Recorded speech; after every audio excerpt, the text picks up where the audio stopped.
పాకం లేకుండా సింపుల్గా ఈజీగా ఇంట్లోనే వైట్ తిల్ లడ్డూలు ఎలా చేసుకోవాలో ఈ వీడియో చూడండి.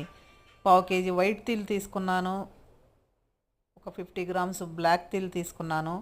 అవి రెండు కలిపి డ్రై రోస్ట్ చేసుకోవాలి. సిమ్ సిమ్ సిమ్లో పెట్టుకొని స్టవ్ డ్రై రోస్ట్ చేసుకోవాలి. కొంచెం నెయ్యి కరగబెట్టుకుంటున్నాను. డ్రై రోస్ట్ చేసుకున్న నువ్వుల్ని పక్కన పెట్టుకున్నాను.